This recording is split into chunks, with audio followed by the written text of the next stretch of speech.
Morning বন্ধুরা, সবাই কেমন আছো? আশা করছি সবাই বেশ ভালো আছো। তুলি সংসারে সবাইকে অনেক অনেক ওয়েলকাম। চলে এসেছি আবার একটি নতুন ব্লগ নিয়ে। আর আজকের ব্লগটা সোমবারের সকাল থেকে ব্লগটা তোমাদের নিয়ে সঙ্গে শুরু করলাম। দেখতে থাকো, আশা করছি আজকের ব্লগটাও তোমাদের বেশ ভালো লাগবে।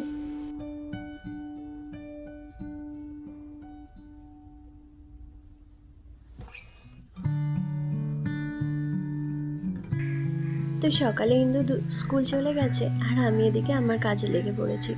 সকালবেলা ওর টিফিন বানানো, ওকে রেডি করা, সেই সমস্ত কিছু করে নিয়ে একটু দুধ বসিয়ে দিয়েছি জানো তো। আর এখন ওই বেলা ওই 8:30 9টা মতো বাজবে। আমার কাজে দিদিও কিন্তু কাজ করে চলে গেছে। আর ওকে দিয়ে একটু দুধ আনিয়েছিলাম, ডেয়ারির দুধ, তো সেটা এখন ফুটিয়ে নিচ্ছি। আসলে একটু পায়েস বানাবো আর সেই জন্যই দুধটা আনিয়েছিলাম। বিনিশোনা বেশ দুদিন ধরে বলছে পায়েস খাবে, আর সেই জন্যই দুধটা নিয়ে আসা করা। তো ভাবলাম দুধটা আগে ফুটিয়ে রেখে দিই, পায়েসটা যদি বিকালে করি তো সেটাই করব। এখন আপাতত দুধটা ফোটানো থাক। আর যদি আজকে সময় হয় তো অবশ্যই আজকে করব, না হলে কালকে করে দেব।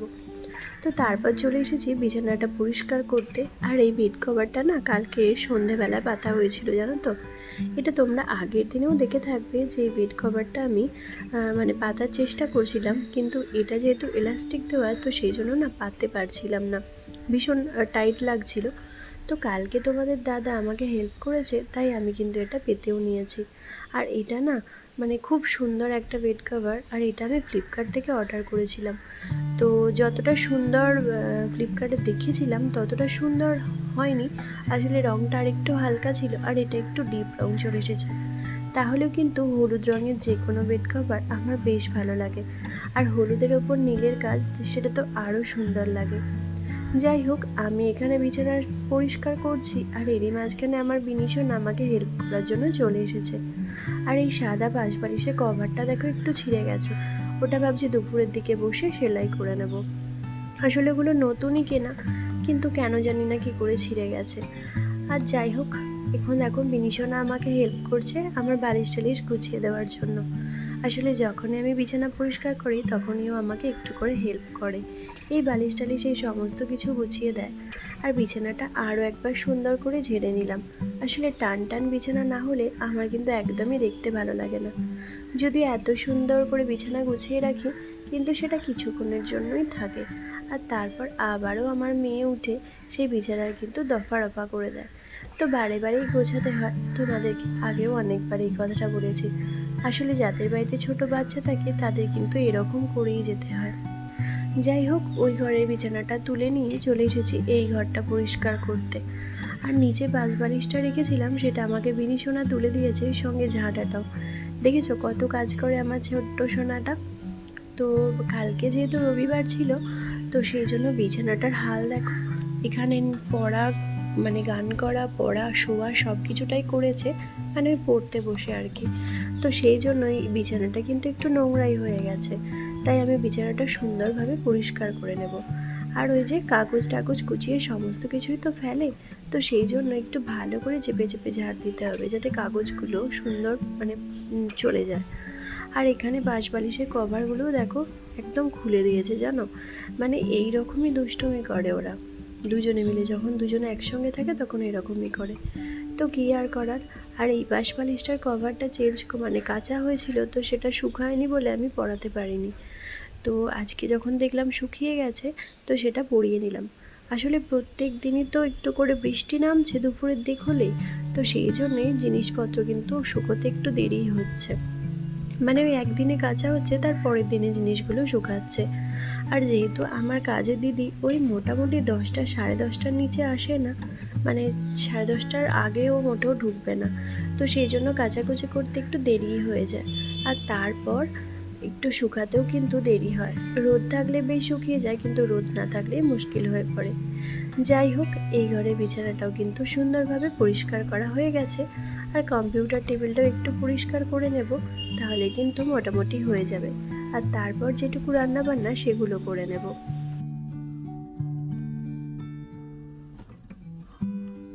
তো কম্পিউটার টেবিলটা পরিষ্কার এমনিই ছিল। আসলে ইন্দুকে যখন স্কুলের ব্যাগটা গুছিয়ে দিয়েছিলাম তখন মোটামুটি পরিষ্কারই করে নিয়েছিলাম, ওই বইগুলো সমস্ত কিছু। কিন্তু কম্পিউটারটা মনে হয় সকালবেলা আবারও কেউ খুলেছে, তাই কম্পিউটারের ঢাকাটা উঠিয়ে দিয়েছে।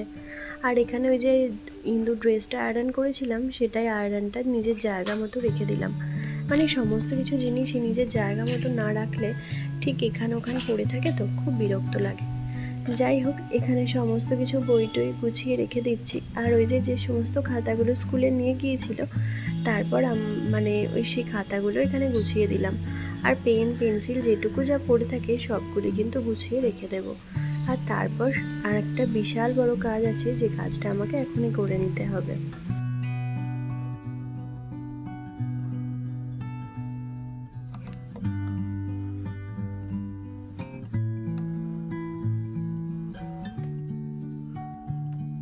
তো দুটো ঘরেরই বিছানা যখন তোলা হয়ে গেছে, তখন একটা কাজ আমাকে আগে করে নিতে হবে। আর তারও আগে এই যে চাদরটা কালকে কাচা হয়েছিল, সেটা তো শুকায়নি। আজকে সকালে দেখলাম ওপরে গিয়ে যে চাদরটা শুকিয়ে গেছে, তাই ভাবলাম সেটা আজকে ভাঁজ করে নিই। আর সঙ্গে সঙ্গে চাদরগুলো না ভাঁজ করে নিলে জানো তো একদম গুটিয়ে যায়। তো আর গুটিয়ে গেলে সেই চাদরটা সোজা করতে মানে ভীষণ বিরক্ত লাগে। আর ওই যে বিছানার তলাতে তারপর রেখে দিলে তখন কিন্তু ঠিকঠাক হয়ে যায়। আর যে কাজটা আজকে সব থেকে আগে করব বলে ঠিক করেছি, সেটা হচ্ছে এই জায়গাটা।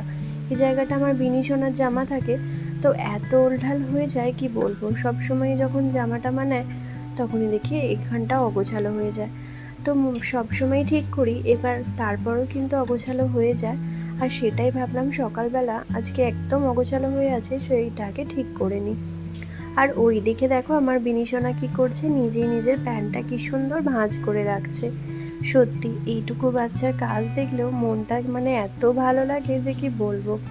ও এতটুকু বাচ্চা কিছুই পারে না, তার মধ্যে ও কিন্তু মাকে হেল্প করার কত চেষ্টা করে।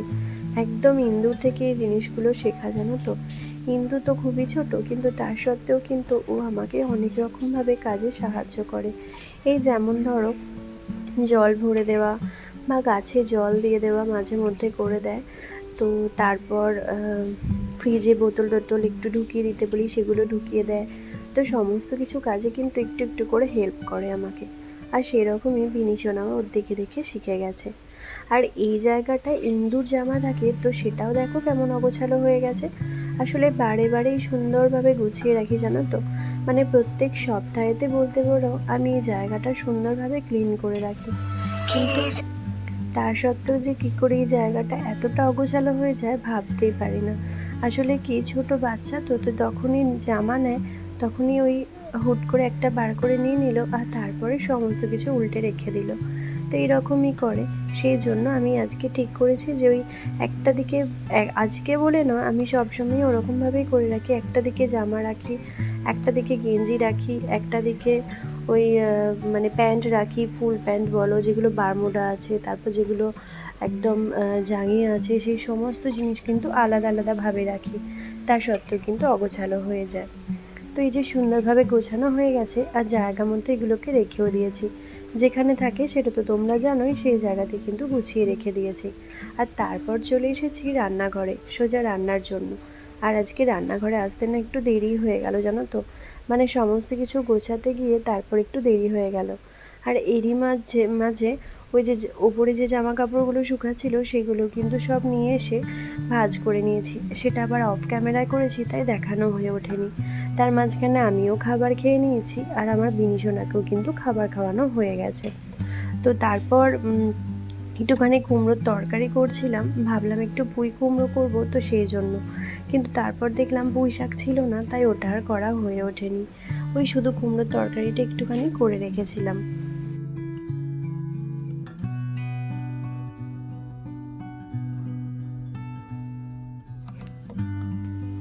আর সেই শনিবারে যে চিংড়ি মাছগুলো আনা হয়েছিল, সেগুলোই আজকে তরকারি করব। আসলে চিংড়ি মাছগুলো যেগুলো আনা হয়েছিল, সেগুলো তো মানে কিছুটা রান্না করা হয়েছিল, আর কিছুটা রয়ে গিয়েছিল। সেগুলো আমি ভাবলাম আজকে একটু তরকারি করে নিই। আর সঙ্গে কাঁচকলাগুলো একটু সিদ্ধ করে রেখেছিলাম, সেগুলো একটু বড়া করে নেব। কাঁচকলা আর একটু আলু দিয়ে বড়া।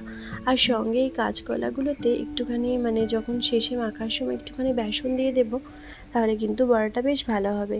আর সঙ্গে যে ভাজা মশলাটা দিতে হয় সেটা তো জানোই, তো অনেকবারই আমি শেয়ার করেছি, তাই আজকে আর শেয়ার করলাম না। যাই হোক, এগুলো কিন্তু অনেকক্ষণ আগে আমি মানে সিদ্ধ করে রেখে দিয়েছিলাম। আর কাঁচকলা বেশি ছিল না জানো তো, ওই একটা গোটা কাঁচকলা ছিল আর একটা হাফ ছিল, তো সেটা থেকে আমি কেটে সিদ্ধ করে নিয়েছি। আর এই কাঁচকলা বড়ার তরকারি খেতে না আমার কিন্তু বেশ ভালো লাগে, যদিও তোমাদের দাদা একদমই পছন্দ করে না, কিন্তু আমি ওই করি বলে খাই। তো আমার বিনিশোনা আর ইন্দুসোনা খেতে কিন্তু বেশ ভালোবাসে। আসলে ঘি গরম মশলা দিয়ে বানানো হয় তো, যে কোনো ঘি এর তরকারি কিন্তু খেতে খুব পছন্দ করে ওরা। আর আলুগুলো জানো তো, কাঁচকলাগুলো সিদ্ধ হয়ে গেলেও আলুগুলো কিন্তু একদম সিদ্ধ হয়নি, মানে গ্লাসের পিছনে করে আমি ঠুকে ঠুকে ওগুলোকে ভেঙেছি। আর একটু শক্ত শক্তই ছিল, তো কি করব, আমি তো একটাই আলু দিয়েছিলাম আর আলু সিদ্ধ আমার কাছে ছিলও না, তাই ওটা দিয়ে মেখে নিয়েছিলাম। আর ওই যে একটু বেসন দিয়েছি, নুন আর সঙ্গে একটু ভাজা মশলা। তো এগুলো একটু গোল গোল করে বড়া করে তারপর একটু আলু দিয়ে নিরামিষ তরকারি করে নেব। আর তার সঙ্গে ওই চিংড়ি মাছটা করব, তাহলেই হয়ে যাবে।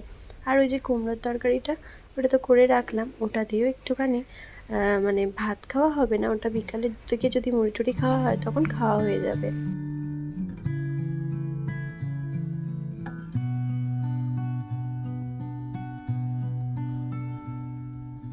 আসলে পুঁই শাকের তরকারি করবো বলে ঠিক করেছিলাম, কারণ পুঁই শাকটা বাজার থেকে না আনা হলেও আমাদের বাড়িতে কিন্তু পুঁই শাকটা ছিল, তাই ভেবেছিলাম করব। কিন্তু কাটতে গিয়ে দেখি একদম পুঁই শাকগুলো সরু সরু, তাই খেতে ভালো লাগবে না, তাই ওটা এমনি তরকারি করলাম। যাই হোক, ওটা কিন্তু মুড়ি খাওয়াও হয়ে যাবে বিকালের দিকে যদি খেতে চায়, কারণ মেয়েরা তো বিকালের দিকে খেতেই চায়, তো তখন ওদেরকে একটু মুড়ি মাখিয়ে দেবো, তাহলে ওরা খেয়ে নেবে। আর জানো তো, সব দিক একা হাতে সামলাতে গিয়ে বুঝেই পারি না যে কখন কোনটা কি করব। আসলে কি হয় যে মানে মনে থাকে না কোন সময় কি করার। যদি পুঁই শাকটা নিয়ে আসতো তাহলে কিন্তু বেশ ভালোই হতো। আর তোমাদের দাদাকেও তো সব দিকটা একা হাতেই সামলাতে হয়, যেমন আমাকে, ওকে যেমন বাইরেটা সামলাতে হয় আর আমাকে সেরকম ঘরটা সামলাতে হয়। আর সঙ্গে তো দুটো বাচ্চা আছে, একজনকার পড়াশোনা আছে, তাকে বাড়িতে ঠিকঠাক করে পড়াশোনা করানো, তাকে পড়তে দিয়ে আসা নিয়ে আসা, তাকে গান প্র্যাকটিস করানো, সব কিছুটা কিন্তু সে আমাকেই করতে হয়। আর একটা মাই কিন্তু এই সমস্ত কিছুটা দেখাশোনা করে, আর সেই জন্যে একটু সবটা চাপের হয়ে যায়। কারণ কি, ওই যে দুটো বাচ্চা, আসলে কি বিনিশোনা তো খুবই ছোট, তাই মাঝে মধ্যেই দুষ্টুমি করতে কিন্তু শুরু করে। ওই দিদি যখন গান করে তখন দিদির সঙ্গে একটু জ্বালাতন করে, আবার যখন পড়তে বসে তখন বই টই নিয়ে ছিঁড়ে দেয়, এই সমস্ত কিছু করে। তারই মাঝখানে কিন্তু দুজনকে সামলাতে হয়, আর না হলে দুজনে এমন মারপিট শুরু করে দেয় যে কি বলবো। তো সেই মারপিট সামলাতে, ওদেরকে নিয়ে সামলাতেই আমার সারাটা দিন কেটে যায়। আর তার মাঝখানে এই ছোট্ট ছোট্ট কাজগুলো সংসারে করি। আসলে বাইরের কোনো জিনিস নিয়ে চিন্তা ভাবনা না করে নিজের সংসার, নিজের সন্তান, তাদেরকে নিয়ে বেশি সময়টা কাটাই, আর সেটাতেই মনে হয় আমার সব থেকে বেশি সুখ। কারণ বাইরে কোনো কিছু জিনিস নিয়ে আমি খুব একটা ভাবতে চাই না, নিজের নিয়ে থাকতে খুব পছন্দ করি। যাই হোক, এখন হয়ে গেছে বিকেলবেলা। যেহেতু আজ সোমবার ইন্দুর পড়া থাকে, তাই ওকে পড়তে দিতে গিয়েছিলাম। আর ফেরার পথে আমার বেশ কয়েকটা জিনিস নিয়ে এসেছিলাম, যেগুলো শেষ হয়ে গিয়েছিল। এই যেমন ধরো আমার শ্যাম্পু, কন্ডিশনার, এগুলো, সঙ্গে আরও কয়েকটা শ্যাম্পু আর নেল পলিশ, আরও বেশ কয়েকটা জিনিস। আর তার সঙ্গে এনেছিলাম আমার খুবই পছন্দের দুটো আর্টিফিশিয়াল গাছ, কারণ এই গাছগুলো আমি বেশ কয়েকটা দিন ধরে অনলাইনে দেখছিলাম, আর অনেকের ব্লগেও দেখেছি এই গাছগুলো। আমার কেনার খুব ইচ্ছা ছিল, কিন্তু কেনা হচ্ছিল না। তো আজকে তোমাদের দাদাকে বলাতে ও বলেছিল যে ইন্দুকে পড়তে দিয়ে ফেরার পথে ও আমাকে নিয়ে যাবে, তো সেই নিয়ে গিয়ে আমাকে কিনে দিয়েছিল ওই গাছ দুটো। আর গাছ দুটো দেখা মাত্রই আমার কিন্তু খুব পছন্দ হয়েছে। আরও অনেক গাছ ছিল, দেখে তো সবগুলোই পছন্দ হচ্ছিল, কিন্তু কিনেছি শুধু দুটো। আর কয়েকটা ওয়াল ডাকের অর্ডার দিয়েছি, তো সেইগুলো এসে গেলে সেই জায়গাগুলোতেই এই গাছ দুটো রেখে দেবো। দেখতে কিন্তু খুব ভালো লাগবে।